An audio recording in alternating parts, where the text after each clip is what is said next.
Si eres empresa y tienes un proyecto de I+D empresarial, tenemos la financiación pública que necesitas. Préstamos bonificados del CEDETI para I+D empresarial. Desde 175.000 euros y hasta un 30% que no es necesario devolver. Más información en cdti.es. Préstamos bonificados del CEDETI. Porque juntos seguimos ayudando a crear futuro. Centro para el Desarrollo Tecnológico y la Innovación. Ministerio de Ciencia, Innovación y Universidades. Gobierno de España. Dejas de hacer lo que deberías para empezar a ser tú. Es entonces cuando empiezas a elegir. Alegría de vivir cuando estás cerca de mí. El Pozo 1954. Elige lo que te emociona. Los dos puntos más conflictivos de una herencia son los problemas familiares y los impuestos a pagar. Para gestionar de forma eficaz tu herencia, tomar decisiones acertadas y obtener el mejor resultado económico... Escucha los lunes nuestro consultorio de herencias a partir de las 10:30 de la mañana en Capital Intereconomía y participa a través del 609 22 47 16. Radio Intereconomía. La radio de los negocios para estar bien informado.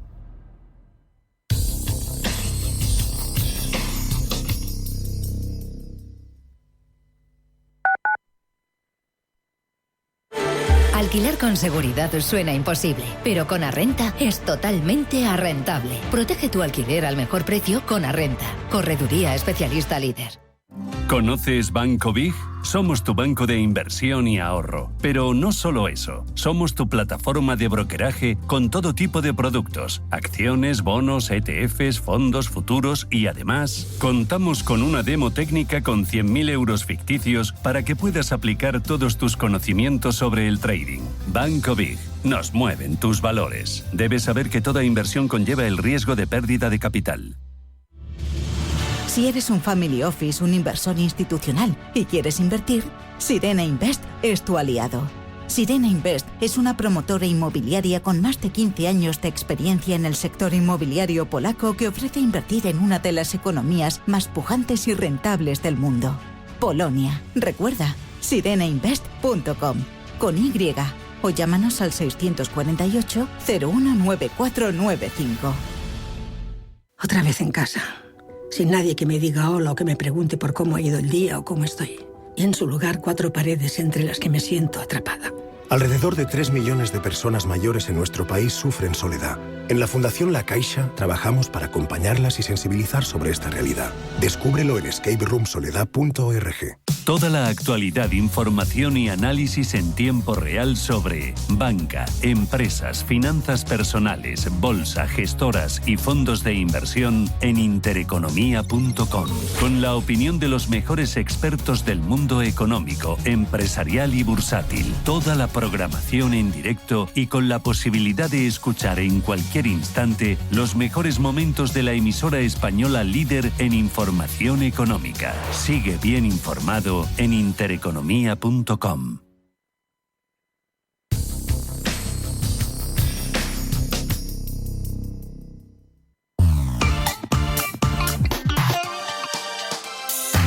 Cripto Capital.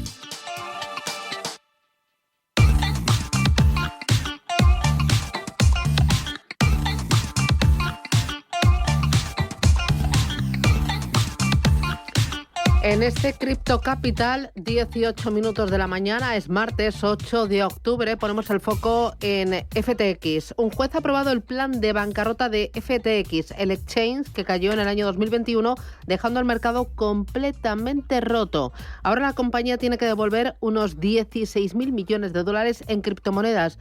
Pedro, cuéntame. 2 años después de que la empresa se acogiera a esa ley de quiebras de Estados Unidos, llega el momento de repartir. La versión aprobada por el juez eleva la cantidad que tiene que devolver. El 98% de los acreedores del ya extinto exchange recibirán más o menos el 120% del dinero que reclamaron por pérdidas. O sea, recuperarán lo perdido y una pequeña compensación. Tienen ahora unos 60 días a partir de la fecha de aplicación. Interesante destacar que el token de FTX, FTT, se disparó tras conocerse esta noticia, pero vamos, que ha pasado de valer nada a valer casi nada, porque el token valía unos $70 en el 2021, en plena ebullición del ecosistema y demás. Hoy vale 2,40. El juicio al ex CEO de FTX fue hace justo un año. Refréscame la memoria. El de FTX es el caso más conocido del mundillo cripto, de los que más, diríamos, porque sus consecuencias fueron brutales y nefastas para el ecosistema entero. Tras el declive y la bancarrota de este exchange, dio comienzo el cripto invierno. Así se conoce la etapa del mercado desde 2021, cuando todo el ecosistema cripto corrigió con muchísima fuerza. Bitcoin, por ejemplo, cayó en menos de un año de $65.000 a $15.000. No, en menos de un año, en 2 meses. A Bankman-Fried le llamaban el rey de las criptomonedas. Fue sentenciado 7 cargos de fraude y conspiración. Se le acusaba de usar fondos del exchange, de FTX, de sus propios clientes, para proyectos personales. Pagaba sus propias deudas, hizo inversiones, todo esto con dinero ajeno. Desaparecieron $14.000 millones. Es una absoluta burrada.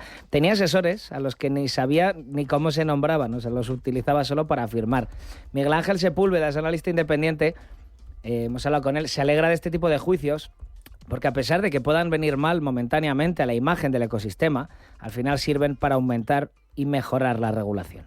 Por Dios, que esto no pase. O sea, no puede ser que se estén tomando decisiones de esa forma tan sumamente particular, dejémoslo ahí, y que esto haya sido una empresa con una de las mayores capitalizaciones de mercado y referente en su sector a la hora de movimiento. Entonces, ahora, aceptado que esto se deberían poner determinados medios para que no sea fácil que vuelva a suceder. Bueno, y tras este caso, ¿los reguladores se pusieron las pilas? Dime que sí. Sí, efectivamente. Vale. Todo esto puso en relieve un poco la necesidad imperiosa, ¿no?, de regular activamente un sector en el que se mueven miles de millones de dólares. Fue condenado Sam Bankman-Fried, que encima se apellida Bankman. O sea, es todo tremendo. A 25 años. Y al principio se hablaban de más de 100. Además, tiene unos 32 años él.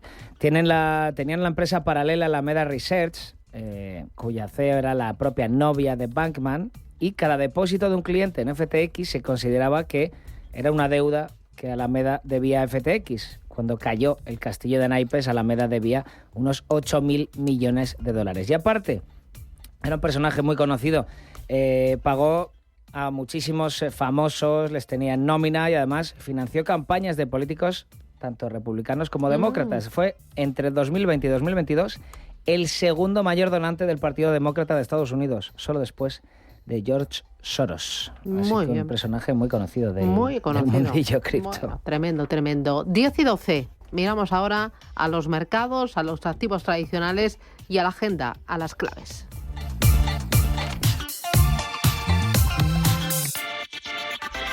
Y las claves con los datos, el calendario lo tiene ¿quién? Javier Puerto. Javier, ¿qué tal? Buenos días. Hola, buenos días. Que es responsable de inversiones de Caser Asesores Financieros. Me interesa esta semana en Estados Unidos, también en Europa, tenemos cifras de IPC. ¿Qué esperar? ¿Qué mirar dentro de esas cifras? Exacto, esta semana vamos a tener el jueves, vamos a tener cifras de IPC en Estados Unidos, luego el viernes pues vamos a tener también en algunos países de Europa, sobre todo en Alemania. Y en Estados Unidos, que es todavía donde pues sigue siendo un poco más una asignatura pendiente, se espera ya una rebaja hasta el 2,3% de la tasa general. Recordemos que el último dato de IPC, la última lectura, salió en un 2,5%, que ya era el nivel más bajo desde febrero de 2021, y esto refuerza mucho el movimiento de bajada de 50 puntos básicos de la Reserva Federal. Que sigue un poco más enquistado, pues la inflación subyacente, que todavía sigue en ese nivel por encima del 3%, en torno al 3,2%, que excluye energías y alimentos no elaborados. Entonces toda la caída del petróleo, que también ha ayudado mucho a que el IPC general haya bajado, pues no se ha visto reflejada en esa caída del IPC subyacente. Uh-huh. ¿La inflación puede convertirse en un problema en los próximos meses si el conflicto entre Israel e Irán se recrudece y vemos al petróleo más arriba? Sí, sin duda, porque como comentaba, ¿no?, la inflación subyacente todavía no está tan controlada como a la Reserva Federal le gustaría. Sí que lo está la inflación general, y esto ha sido pues gracias a que hemos pasado de ver el petróleo en esa zona de 80-85 dólares el barril, ahora en 75 en el caso del crudo, en 79 aproximadamente el caso del Brent. Si escala la tensión del conflicto, y esto ha hecho que la semana pasada, por ejemplo, pues ya tuviese una subida bastante relevante, de en torno a 5 dólares el barril, pues podría impactar mucho en la inflación general. Y también todo lo que estamos viendo de China es un poco el contrapeso, ¿no? Al final, si no dan tantos estímulos a la economía, si no se produce, si no se consume tanto, pues esto va a impactar negativamente al petróleo, y ya lo estamos viendo con hoy caídas del 2%. Entonces, el petróleo es un factor crucial en determinar las tasas de inflación, y hay factores por la parte de la guerra de Irán que son los que promueven unas subidas del petróleo, pero también la parte de China pues puede hacer un poco el contrapeso de confirmarse que los estímulos no van a ser como anticipábamos. Los mercados y los bancos centrales muy pendientes de la inflación, de los efectos colaterales del petróleo y de la guerra, pero al tanto también de bancos centrales. Vamos a tener la semana que viene reunión del Banco Central Europeo. ¿Tú hoy esperas cuánto? Bueno, y esperamos que sea en cada reunión que le resta al Banco Central Europeo, que es esta ila de diciembre, una bajada de 25 puntos básicos. Igual que lo que esperamos para la Reserva Federal, que ver otra bajada de 50 va a ser complicado, y nuestro escenario central es 25 puntos básicos de bajada en cada reunión. Y mientras tanto, aperitivo con las actas de la Reserva Federal de Estados Unidos, que se publican mañana, ¿verdad? No, las actas, mañana 9 de octubre se publican las actas, se publicarán a las 8 de la tarde, y aquí pues nos puede dar un poco más de luz en torno a las siguientes bajadas de tipos, porque como he comentado, iba en línea con lo que decía Powell después de la decisión de tipos. 50 puntos básicos de una sola vez, pues es complicado que lo podamos ver. Su escenario base, y sobre todo con la inflación controlada, pero también con la tasa de desempleo más controlada, pues es no tener tanta prisa y no querer acelerar tanto esas bajadas. Las actas pues nos va a dar un poco más de luz, así este escenario que describió Powell, que es nuestro escenario central, sigue siendo el más probable, o si incluso podemos llegar a ver 50 puntos básicos en una de las reuniones que resta. Muy bien. ¿Alguna otra cosita importante que veas en el radar que pueda afectar a los mercados? Porque yo hablo con todos vosotros y me decís, oye, sí, la macro importa, sobre todo en el corto plazo, la guerra también, pero lo que más va a ser determinante son las elecciones en Estados Unidos. ¿Tú lo ves así? Sí. Bueno, en parte sí, pero es muy complicado detectar qué sectores van a comportarse mejor y cuáles van a comportarse peor. También los sondeos dan muy parejos a ambos candidatos. Y también pasaba con Trump, cuando salió elegido la primera vez, pensábamos que iba a ser la hecatombe de las bolsas, y luego anunció pues precisamente también estímulos para la economía, sobre todo en el ámbito de la construcción, y las bolsas se dieron la vuelta, y de hecho hasta el COVID pues tuvimos una época de estabilidad de mercados con su legislatura. Entonces es muy complicado anticipar qué candidato le va a venir bien o mal a los mercados. En cuanto a otros factores de riesgo, lo estaba comentando al principio, la noticia que ha salido de China, que han dicho que los estímulos van a ser muy progresivos, y además que no van a llegar a lo mejor al punto que el mercado ya estimaba, con esas declaraciones del presidente de la Comisión Nacional de Desarrollo y Reforma. Y es un poco una decepción para el mercado, porque llevábamos tiempo esperando a que estos estímulos llegasen, ya no solamente por las compañías en China, también hay muchos intereses en compañías europeas y estadounidenses, especialmente, pues por ejemplo, en España las de acero, ArcelorMittal y Acerinox, pero también en Francia un montón de compañías del lujo, como Louis Vuitton, como Hermès, tienen posiciones muy destacadas en China en cuanto a de dónde provienen sus ingresos y sobre todo de dónde van a provenir sus crecimientos. Y estas compañías están cayendo del orden de un 3 o un 4% hoy. Entonces, que China no haya cumplido con ese calendario de estímulos, pues también es un riesgo para los mercados. Bueno, pues ahí tenemos las claves, el tono y los elementos a tener en cuenta. Javier Puerto, Caser, asesores financieros. Gracias. Hasta la próxima. Muchas gracias. Adiós. Buen día. Chao, chao. En Endesa mejoramos el precio de la luz a 9 de cada 10 hogares. Toma una decisión formidable y cámbiate ya. Bajamos el precio de la luz y te lo mantenemos durante 3 años. Porque todo Endesa es formidable. Contrata ya en el 800-700-700, en los puntos de venta Endesa o en endesa.com. Naturgy presenta al equipo ahorro en Misión Cocina. Modo eco del lavaplatos activado. Los tuppers calientes fuera de la nevera. ¡Ahora! ¡Queman! Cuidado, hombre. Es el equipo ahorro. Te ayuda a ahorrar, sea cual sea tu energética. Encuéntralo en las redes sociales de Naturgy. Nordea Asset Management le ofrece la noticia ESG del día. El 95% de los directivos españoles incrementó su inversión en sostenibilidad del año pasado frente al 85% que lo hace a nivel global.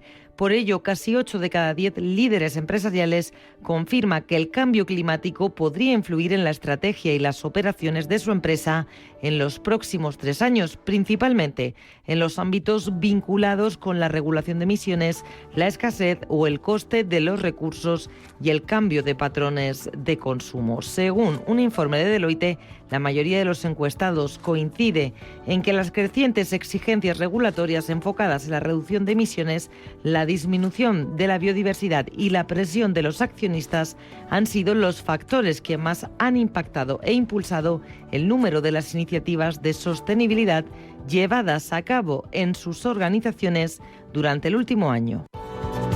Nordea Asset Management le ha ofrecido la noticia ESG del día. ¿Sabías que las empresas con mayor diversidad suelen tener mejores resultados financieros? La estrategia Global Diversity Engagement de Nordea invierte en compañías líderes en diversidad y colabora con las que van por el mismo camino, porque la diversidad importa también en lo financiero. Descubre más en nordea.es.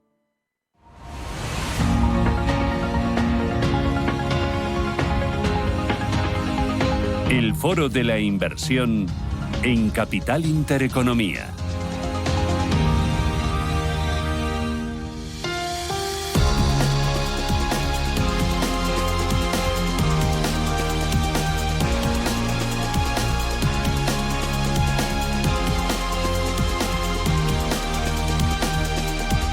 Hoy en este foro de la inversión vamos a poner el foco en las inversiones sostenibles. Sí, son inversiones que buscan contribuir al desarrollo sostenible, inclusivo e igualitario, invirtiendo en compañías pues cuyas prácticas muestran elevados estándares de compromiso social, en empresas cuya actividad se centra en sectores con impacto en el bienestar social. Hoy les vamos a poner un ejemplo y vamos a ver cómo es la política de inversión, cuál es la cartera y cómo les está yendo. Para ello me acompaña Lola Jacutot. Lola, ¿qué tal? Buenos días, bienvenido.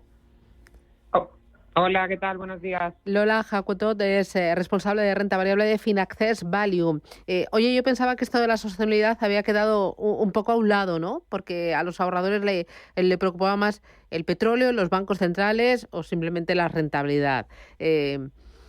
¿Siguen ahí presentes las inversiones que buscan un impacto? Yo creo que están presentes. O sea, aquí hay que analizar o tener en cuenta dos tipos de factores. Una es, bueno, pues el boom que hemos vivido años atrás con todo el tema, con tipos muy bajitos de interés que favorecen a las renovables y entonces, pues, esa gran cantidad de fondos medioambientales que han salido a mercado y que luego, bueno, pues como todo en esta vida hay que separar un poco lo bueno de lo malo, ¿no? Pero yo creo que en el fondo, yo creo que todos estamos de acuerdo en que invertir de una manera sostenible es lo que a largo plazo te va a generar pues más, no sé si más rentabilidad, pero por lo menos yo creo que más conciencia, ¿no?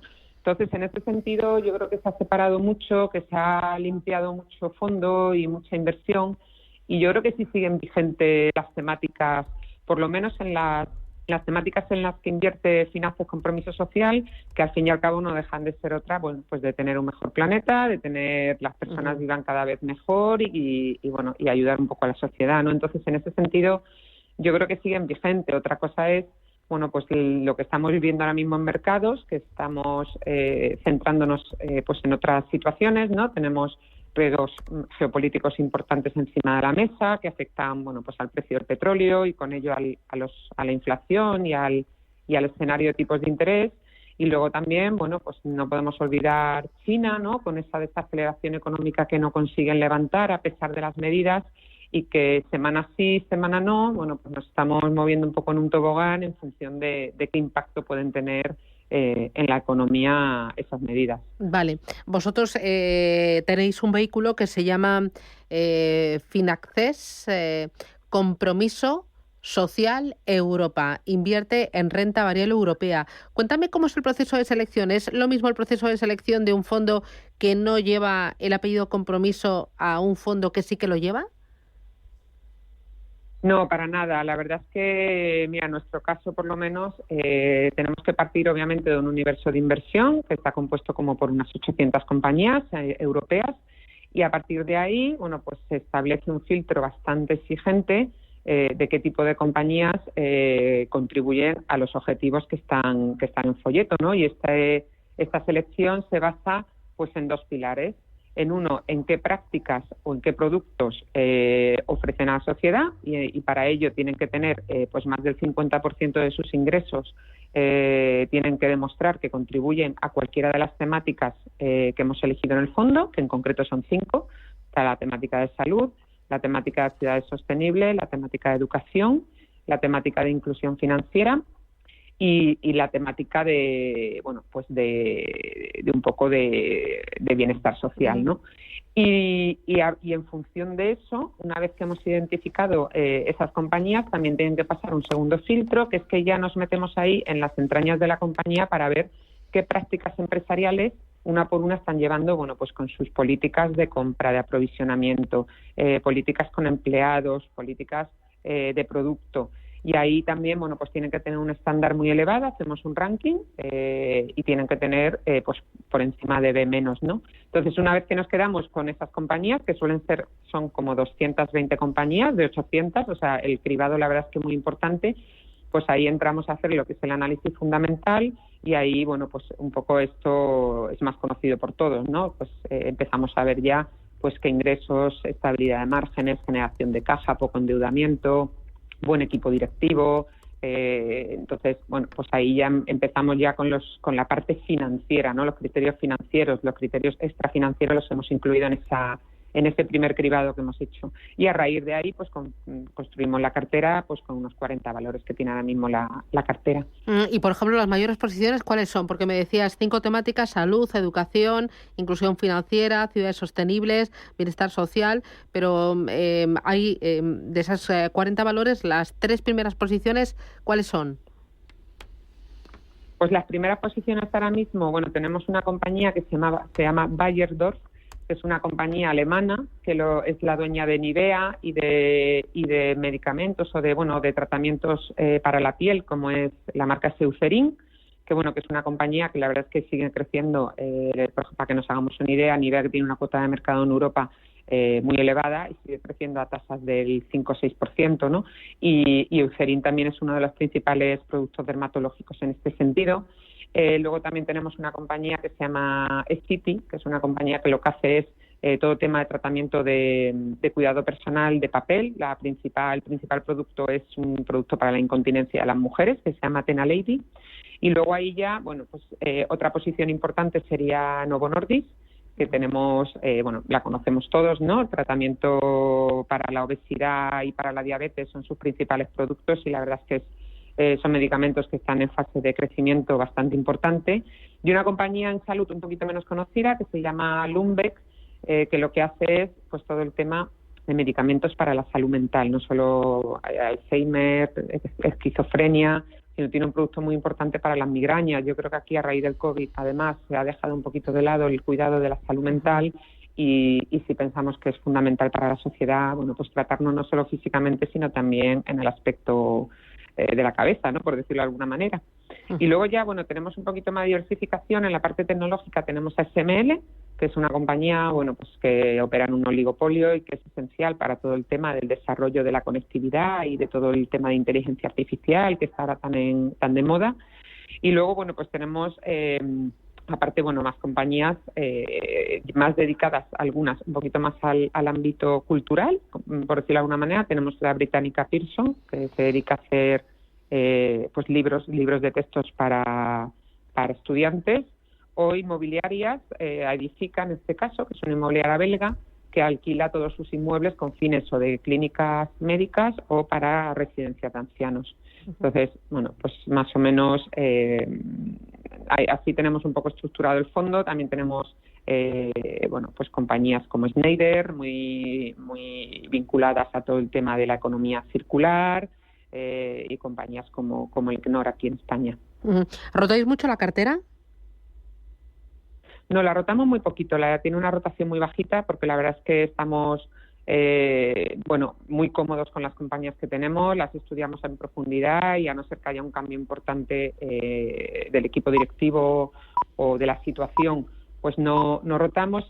Y, por ejemplo, los cambios que hemos hecho este año en cartera viene por el día o bien del tema de sostenibilidad, es decir, cuando una compañía detectamos que hay una controversia media o grave, pues es verdad que decidimos o parar de invertir en la compañía, es decir, no invertir más, no comprar más o incluso eliminar la posición, porque yo creo que el incluir los riesgos extrafinancieros lo que te hace es evitar pérdidas a futuro, ¿no? En muchos casos.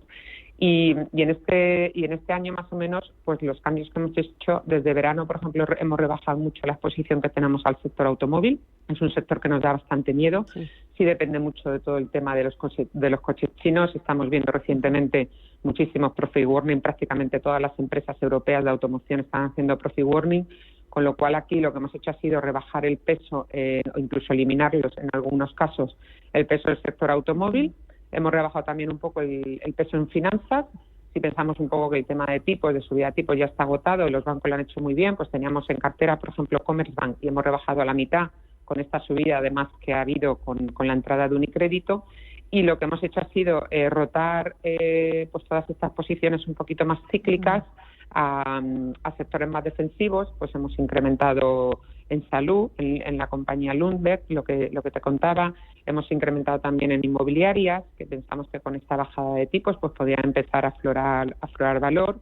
Hemos incrementado también en el sector cuidado personal. Hemos incrementado en el City y en Unilever. O sea, le hemos dado un perfil a la cartera un poquito más defensivo, recogiendo un poco algo de ciclicidad y de beneficios, eliminando un poco esos miedos que podemos tener en ciertos sectores más dependientes un poco de la situación de China. Y bueno, pero básicamente el fondo rota muy poco y está invertido al 94-95%, al ser un fondo de renta variable. Y bueno, pues hemos conseguido una rentabilidad tanto desde el inicio como de gestión como en este año, pues superar en 2 puntos porcentuales a su índice de referencia, que es el Stoxx 600, y con una volatilidad un 20% inferior. Yo creo que resta bastante volatilidad esta gestión. ¿Cuándo lanzasteis la cartera? La cartera se lanzó pues a finales de diciembre del 2000. Vamos, el fondo se aprobó a finales de diciembre de 2022, pero la cartera no se pudo invertir hasta el 20 de enero de 2023. Entonces, bueno, pues desde el 20 de enero de 2023 el fondo está plenamente invertido y, bueno, pues alcanza una rentabilidad del 16,5%, que lo que comentaba, pues 2 puntos porcentuales mayor que el Stoxx 600. Oye, me hablabas de algunas de las principales posiciones, me hablabas también de las 5 temáticas, pero por regiones. ¿Hay algunas regiones que pesen más que otras? ¿Hay algunos países que tengan empresas más comprometidas socialmente con el entorno, la economía, la sociedad, el medio ambiente? Pues el fondo está bastante bien diversificado en toda Europa. Pero las principales regiones están ahí las principales son Alemania y Francia. Inicialmente era Francia, por este componente también que hay compañías un poquito más que se dedican a la economía circular, como puede ser Veolia, como puede ser Schneider.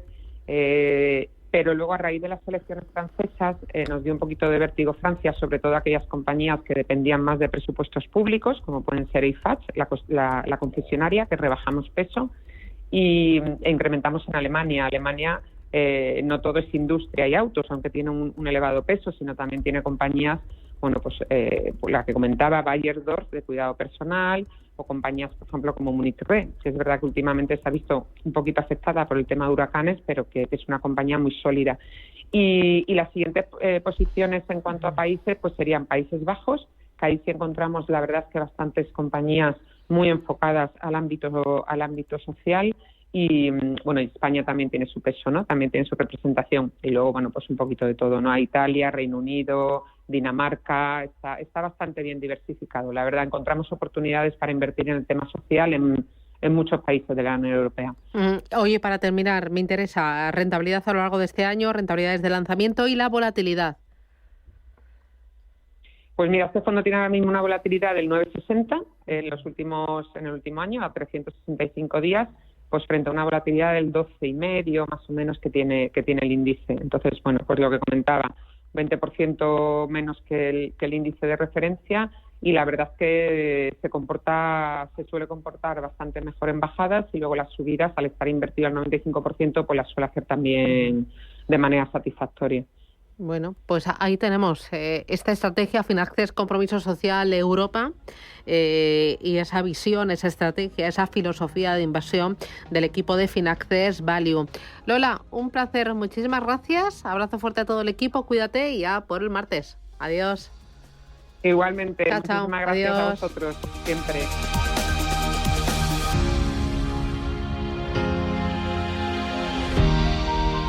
En Arkia Banca ofrecemos soluciones de inversión personalizadas y adaptadas al perfil de riesgo de nuestros clientes. Nuestro método: diseñamos una estrategia a largo plazo tras realizar un exhaustivo análisis de los mercados y las tendencias globales. Contáctenos ahora en inversión@arkia.es y le ofreceremos una propuesta personalizada. Arkia Banca. Cuidamos de su patrimonio como si fuese nuestro. Puede consultar los folletos informativos y los documentos con los datos fundamentales del inversor DFI en los registros públicos oficiales de la CNMV, así como en www.arkia.es y oficinas de Arkia Banca. Bienestando es eso que sientes cuando tienes un negocio y con el Santander durante 12 meses no pagas la tarifa plana de tu TPV si la contratas antes del 30 de septiembre de 2024 junto con una tarjeta de crédito profesional y un seguro. Y además llévate 500 euros por domiciliar los seguros sociales y el pago de una nómina hasta el 31 de diciembre de 2024. Consulta condiciones en bancosantander.es. 500 castillos, 9 rutas del vino, 40 posadas reales, 8 bienes patrimonio de la humanidad. Nada que se parezca a ti. Turismo Junta de Castilla y León. Si inviertes en bolsa, noticiasdebolsa.es será tu web. En ella encontrarás toda la información bursátil gratis con interesantes artículos de opinión, noticias y análisis técnicos de las empresas cotizadas, cuentas trimestrales y avisos de la CNMV. Todo ello sin registros y actualizado diariamente. Noticiasdebolsa.es, tu web de información bursátil. Los viernes a las 10 de la noche nos visita un gato, el Gato Gourmet.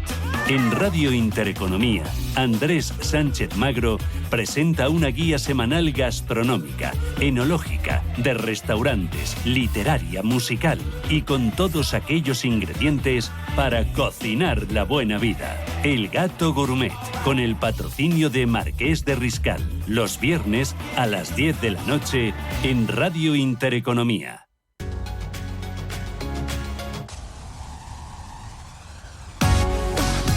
Bueno, os cuento que en cuanto salga de trabajar voy a ir al supermercado del Corte Inglés porque tengo la despensa vacía y me han dicho que ahora tienen un 70% en la segunda unidad en miles de productos de las primeras marcas y un 70% es mucho descuento.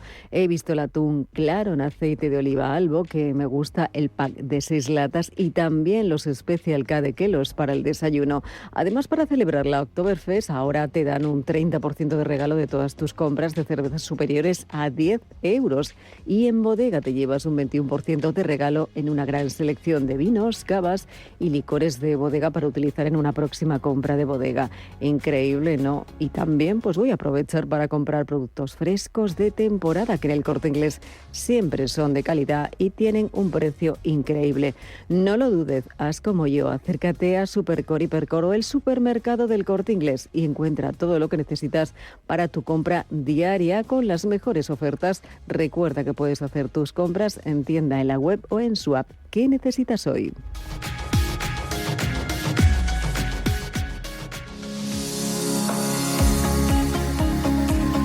Consultorio de fondos.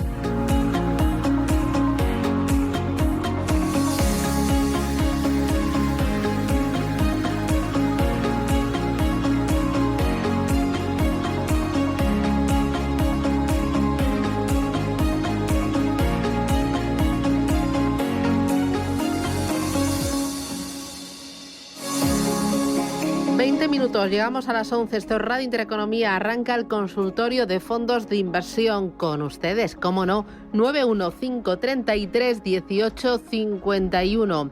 Es el teléfono directo. Me gusta escucharles, saludarles, saber de dónde llaman, conocer un poquito más su cartera. También me acompaña el otro teléfono, 609 22 47 16. Ahí a través de ese teléfono mensajes escritos o mensaje de audio, de voz, por si ahora le va mal llamar en directo. Y luego ya sabe que tiene el canal de YouTube de Radio Intereconomía. Hoy el consultorio lo hacemos con Diego González, que es socio director de Cobalto Inversiones. Diego, ¿qué tal? Buenos días. ¿Qué tal? Buenos días. Un placer estar contigo. ¿Hoy han cambiado mucho las carteras de vuestros clientes de principios de año ahora? Sí, les estamos precisamente ahora dando una vuelta. ¿Poniendo más defensivas o qué? Pues mira, paradójicamente un poco todo lo contrario. Nos estamos concentrando en, un poco lo que nos ha pasado desde el punto de vista de gestión de carteras, igual que hay años excelentes. Para nosotros este año está siendo más complicado porque teníamos un posicionamiento más defensivo y nos hemos quedado más retrasados, ¿no? Al final teníamos una visión no muy positiva en cuanto a la macroeconomía y pensábamos y seguimos pensando que las valoraciones generales de los índices de renta variable están muy elevadas, ¿no?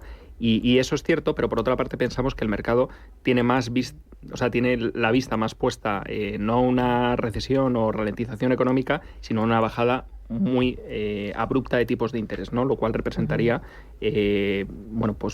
gasolina para la economía y un crecimiento o un soporte en un caso de una recesión muy potente, ¿no? Entonces pensamos que la parte de bonos nos hemos concentrado más en bonos corporativos porque sigue habiendo una rentabilidad por cupón muy elevada y si le sumamos esas bajadas tan abruptas de tipos de interés que vamos a ver durante estos próximos 24 meses, pensamos que deberían volar, por así decirlo, es decir, tener una muy buena rentabilidad con independencia de los eventos geopolíticos, que también es un elemento nuevo dentro de la cocina, y la renta variable sí que nos hemos tenido que ir a una situación de neutralidad en la que no teníamos muchas ganas de asumir riesgo renta variable, tener beta en las carteras, sin embargo hemos tenido que seleccionar determinados segmentos como puedan ser small caps o compañías más de valor a través de fondos tipo Magallanes o Colombia, en ambos con esos sesgos,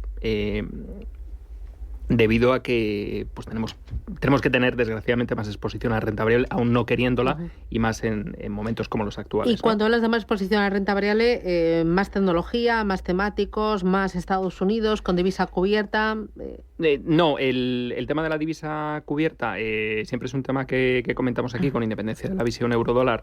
Pensamos que el coste sigue siendo elevado, preferimos asumir el riesgo divisa o el riesgo dólar en este caso concreto. Y los tres sesgos fundamentales que tiene la parte de renta variable de la cartera son fondos tipo value, es medium y small caps, ¿vale? Ese espectro que se ha quedado totalmente rezagado, en el que vemos compañías con unos crecimientos muy por encima en doble dígito en cualquier métrica, ventas, margen de EBITDA, sin embargo, y unas valoraciones muy atractivas respecto a su media histórica.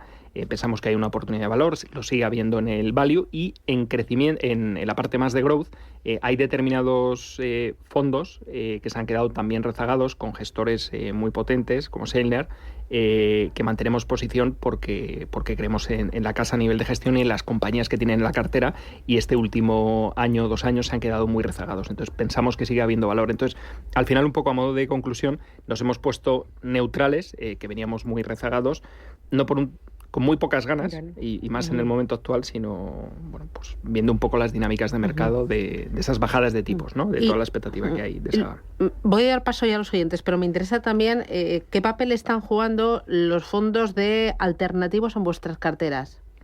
Históricamente veníamos teniendo una exposición en torno, alternativos más la parte de hedge fund o más la parte de capital privado. ¿Capital privado estaba pensando? Pues capital privado es una parte importantísima dentro de las carteras de los clientes, y para nosotros representa una parte muy importante del patrimonio de los clientes desde hace muchos años, y cada vez tenemos más peso en este tipo de activos y líquidos, pero muy descorrelados de los mercados financieros y en parte de la economía, dependiendo del tipo de activo, y sobre todo con unas expectativas de rentabilidad pues muy superiores, ¿no? Entonces pensamos que estructuralmente pues al menos un tercio, inclusive un 50%, dependiendo del patrimonio, debería estar invertido. Dependiendo del patrimonio, de las necesidades de liquidez. Cuanto más patrimonio. ¿Y ahí cómo eliges cliente, el alternativo? Bueno, ahí el alternativo se hace un poco en mandato, o sea, en función de lo que quiera el cliente, de las expectativas que él marque, ¿no? Es decir, por ejemplo, si un inversor quiere, aquí hablamos de horizontes muy por encima de 5 años, inclusive una década, y en esa década quiere duplicar el patrimonio, ¿no? Hacer un por dos que se llama, o es un cliente un poco más conservador y prefiere Yo quiero duplicar patrimonio en una década. Todos. Entonces, bueno, dentro de lo que es ¿tú tienes el alternativo que me da? Porque Private Equity, que me lo da, voy de cabeza. Private Equity lo da, también da sus problemas, pero sí que se pueden conseguir yo esa parte ese tipo de... Entonces es más complicado. Y luego para los clientes más conservadores, por ejemplo, estamos viendo en temas de deuda privada, temas de infraestructuras, rentabilidades más en torno al 10% anualizado, inclusive superiores. Estamos componiendo carteras también con ese tipo de activos, ¿no? O sea, al final lo que hacemos es en función del mandato, es decir, de lo que quiera el cliente y del riesgo que esté dispuesto a asumir, le conformamos una cartera de pues más de activos reales o más con un sesgo de capital riesgo, es decir, de compra de acciones no cotizadas, pero nos tenemos que ir a horizontes de tiempo mucho más largos, ¿no? Mira, me pregunta Javier Muñoz por el JP Morgan US Technology y por el DWS US Growth. ¿Me puede explicar la diferencia entre los dos? ¿De los dos cuál escogería? La última pregunta es más complicada. La primera, bueno, como su propio nombre indica, renta variable norteamericana, uno con más sesgo growth, que dentro del growth estaría la tecnología, pero también hay otros sectores. Y el USA Technology, pues lógicamente tiene más exposición, o sea, está focalizado en tecnológicas. Al final, un poco la visión que contemplábamos dentro de la parte de growth, nosotros estamos intentando evitar justo ese tipo de fondos porque creemos que la sobrevaloración es mayúscula y por un tema de prudencia, una alternativa que comentaba hace un rato, el Sailor, que es un fondo que es de crecimiento, pero que se ha quedado más rezagado y tiene compañías con unas valoraciones mucho más razonables y bastante más potencial, o el Robeco Global Equity, que también es de Boston Partners, es una versión norteamericana, tiene un sesgo más value hacia el otro extremo y pensamos que tiene más sentido. Y por ejemplo, bueno, ya me empiezan a entrar las primeras consultas. ¿Invertir en Japón? Porque ahí veo posiciones encontradas entre las distintas casas, las distintas bancas privadas. Es un poco controvertido. O sea, al final Japón es un poco la eterna promesa, pero a la vez se mezclan determinados fundamentales. Pensamos que tiene sentido por diversificación y que es un mercado que en un momento, en términos de valoración, presenta oportunidad, y tiene sentido tener una pequeña parte por diversificación. Lo que vaya a pasar es un tema distinto, pero sí que hay fundamentales que hacen que sea un mercado en principio atractivo. ¿Qué le parece? Dice uno de los oyentes a través del canal de YouTube. Dice, buenos días, ¿cómo ve invertir en un ETF para entrar en la India? Es Nacho. India ETF, un ETF para la India. Primero, ¿ETF sí o mejor gestión activa para la India? Yo, claramente, mercados emergentes siempre preferimos hacerlo a través de fondos de gestión activa, y sobre todo porque en el mundo de ETFs va a encontrar unos costes bastante más elevados. Entonces, lo primero que le diría es que haga el cálculo de tanto la opción de gestión activa como de bajo coste, ¿no? Que sería el ETF. Y si no hay una diferencia muy abultada, yo le recomendaría ir de la mano de una buena casa. Quizá un poco no el mundo emergente, pero sino un poco toda la zona esa de Asia, India, pese a las buenas expectativas, pensamos que se puede enfriar y que hay cierto riesgo. No es ahora mismo la región que más nos gusta. Nos hemos vuelto al mundo desarrollado y preferimos tener renta variable de países desarrollados a día de hoy. Dice uno de los oyentes, tengo perfil moderado, tengo una cartera con fondos de renta fija y de renta variable global y uno sectorial. Me gustaría completarlo con algún fondo global value o blend para tenerlos a largo plazo. ¿Qué es esto del blend? Vale, dentro digamos del universo de fondos de renta variable, tenemos como que son sesgos, ¿vale? Los sesgos serían como fuerzas que pueden afectar al desempeño de estos fondos con independencia de lo que haga el gestor, ¿vale? A los índices. Entonces, para categorizarlos, hay varios sesgos. Uno sería, si tiene más compañías de crecimiento, tiene más compañías de valor. Si tiene más compañías de mediana y baja capitalización o son de gran capitalización, ¿vale? Esos sesgos condicionan mucho el desempeño que van a tener los fondos, con independencia de que los gestione, haya un gestor o directamente sea un ETF en el que hay un gestor pasivo, ¿no? Por así decirlo. Los blended sería un poco el término medio, ¿no? Es decir, son fondos que combinan tanto compañías de crecimiento como compañías de valor, sería el punto medio.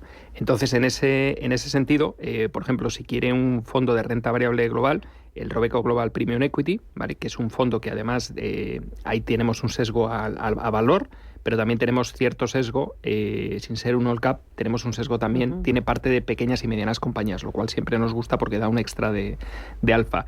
Y un fondo que siempre nos ha gustado por ser un fondo global blended con unos costes muy aquilatados, el Goldman Sachs Global Equity Portfolio, ¿vale? Es un fondo con unas comisiones más, sería un fondo de gestión activa, con muy poco tracking error, más parecido a un ETF, pero es un fondo de gestión activa que utiliza también temas de Big Data y de inteligencia artificial y bueno, un fondo muy pegado al índice de renta variable global. Dice, en una cartera ampliamente diversificada estoy invertido en el sector salud con dos fondos, el Alliance Bernstein International Healthcare y el Bellevue MedTech and Services. Ambos cubiertos del riesgo de la divisa. ¿Qué le parece este sector y estos fondos? Dentro de la parte de sector salud, evitamos todo lo que esté relacionado con el tema de farma. O sea, al final lo que vemos sectorialmente es que las patentes más relevantes, o lo que se llaman los blockbusters, las grandes patentes sobre los medicamentos más vendidos, en la mayor parte de estas compañías están muy próximos a vencer, ¿vale? Hay un riesgo muy importante. Algo parecido también pasó en 2007, 2008. Pensamos que es más interesante el sector de la biotecnología, que es el sector que genera los fármacos, y lógicamente van a terminar comprando tanto en operaciones de money como en operaciones de OPAs cuando están cotizadas estas farmacéuticas. Sí que es verdad que la parte de MedTech puede ser interesante, pero la preferencia dentro del sector sería más la biotecnología, que además ha quedado totalmente relegada, o sea, con unas valoraciones muy ridículas en cuanto a su media histórica, y pensamos que tiene más valor la biotecnología, pese a que lógicamente tiene más riesgo que las farmas. Vale. Y el tema de la divisa cubierta, la mayor parte de todas estas compañías o de este sector suelen estar están en Estados Unidos, básicamente. O sea, la divisa base que tienes es dólar, y el tema de la cobertura, si esto es un poco subjetivo, un poco lo que decimos siempre, por lo menos que tengan en cuenta que junto con las comisiones de gestión, por lo menos está pagando al menos un 1%, quizá más, un 1,5%, y si ya le suma el coste de la cobertura, pues te está siendo un coste anual de un 3,5% hasta un 4%. Entonces, un 4% anual durante 4 años, pues es un coste bastante importante. Me refiero a tener las clases hedgeadas. Mira, la última. ¿Cuáles son, en su opinión, los 3 mejores fondos para estar expuestos a small caps? Perfecto. Dentro del segmento de small cap... Son de nivel, ¿eh? Son interesantes muchas, la mayoría de ellas. Dentro de la parte de small caps, nuestra región favorita es Europa, ¿vale? Luego también vamos a comentar fondos de small caps estadounidenses, emergentes y de Japón. Pero la zona que más nos gusta es Europa, y además somos inversores en euros. Entonces, dentro de la parte de Europa, el fondo de Lombian y de Sextan, que unos... pues como volviendo un poco al tema de los factores, uno tiene un sesgo más de valor, otro tiene un sesgo más de crecimiento,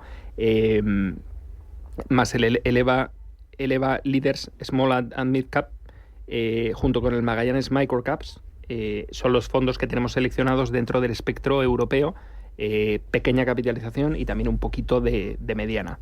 ¿Vale? Esos son un poco los players que tenemos seleccionados, y pensamos que hay una grandísima oportunidad. Dentro de otras regiones. Por ejemplo, dentro de Estados Unidos tenemos el T. Rowe Price USA Smaller Companies, ¿vale? Para la parte norteamericana, que clarísimamente dentro de ese segmento, dentro de lo que sería Russell 3000, entraríamos con gestión activa, no entraríamos nunca con un ETF, porque paradójicamente en Estados Unidos las compañías pequeñas y medianas tienen menos calidad, por lo menos las cotizadas, que lo que hay en Europa en promedio. Y también dentro de la parte de small, o sea, dentro de la parte de Asia emergente, small caps, tenemos el Templeton Emerging Smaller, que a nosotros, igual que el T. Rowe, nos ha funcionado muy bien, y el Tokyo Japanese Smaller Companies.